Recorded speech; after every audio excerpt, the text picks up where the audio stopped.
ओम नमः शिवाय। सतीश महाराज मानोटकर अपने इस यूट्यूब चैनल में आपका स्वागत है। तो आज का विषय है पितरों का ऋण बंधन। प्रत्येक मनुष्य जातक पर उसके जन्म के साथ ही 3 प्रकार के ऋण अर्थात देव ऋण, ऋषि ऋण और मातृ पितृ ऋण अनिवार्य रूप से चुकाना पड़ता है। जन्म के बाद इन बाध्यकारी होने जाने वाले ऋणों से यदि प्रयासपूर्वक मुक्ति प्राप्त न की जाए तो जीवन की प्राप्तियों अधूरी ही रह जाती है। ज्योतिष शास्त्र के अनुसार इन दोषों से पीड़ित कुंडली को शापित कुंडली कही जाती है।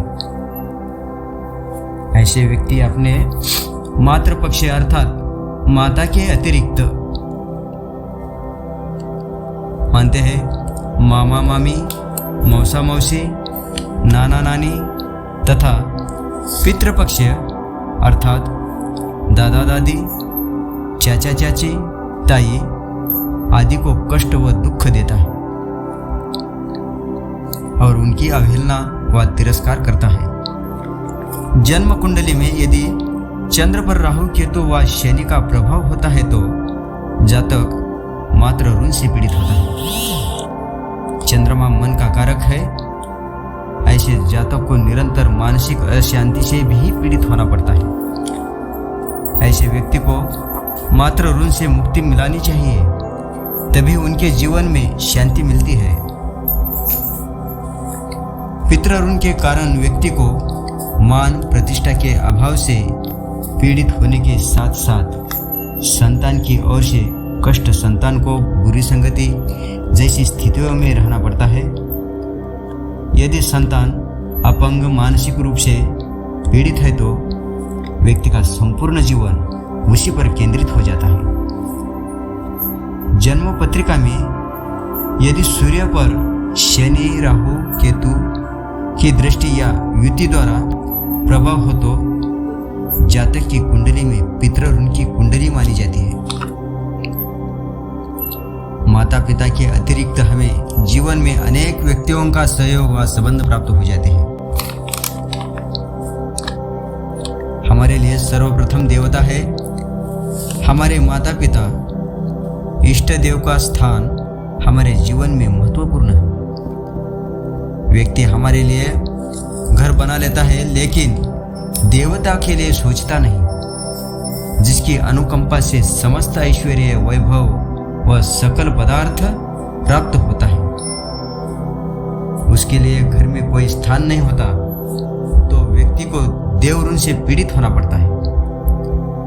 नई पीढ़ी के विचारधार के कारण ना तो कुल देवता पर आस्था है, ना इष्ट देवता पर, ना ही भगवान को मानते हैं।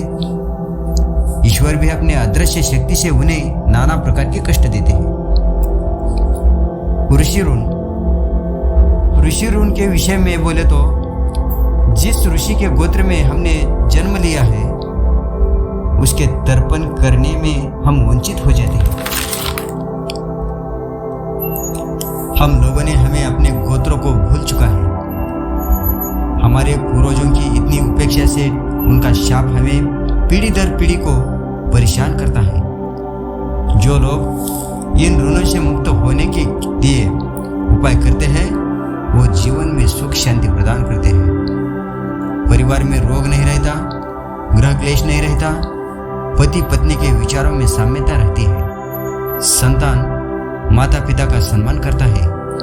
परिवार के सभी लोग मिलजुल कर प्रेम से रहते हैं। ऐसा परिवार ही सुखी परिवार है।